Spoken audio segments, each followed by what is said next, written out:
প্রথমে ভিডিওটি দেখো, তারপরে কিছু ফানি কমেন্টস চেক করব। চলো লেটস গো, চলো। ভোট না দিয়ে কেউ যাবেন না, গেলে আপনাকে এনআরসি করে দেশ থেকে বিতাড়িত করবে, তখন কিন্তু আমায় দোষ দেবেন না। এই সময় বলছে সব লোককে 9000 লোককে হজে পাঠিয়ে দাও, সব শয়তানি। আমি হজে যারা যেতে চান সবার ব্যবস্থা আমাদের হজ কমিটি করবে। দয়া করে নিজের ভোটটা দিয়ে যাবেন, বোকামি করবেন না। যদি ভোট না দিয়ে যান, যারা যেতে চান তাদের পারমিশন আছে, কথা দিচ্ছি হজ কমিটি দেখবে।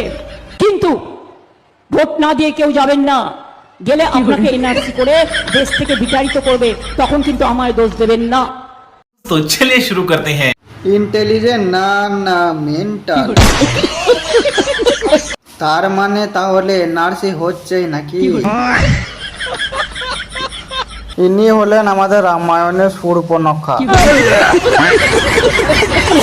কিন্তু পিসি আপনি তো বলেছিলেন যে নার্সি করতে দেব না, তাহলে কি হলো?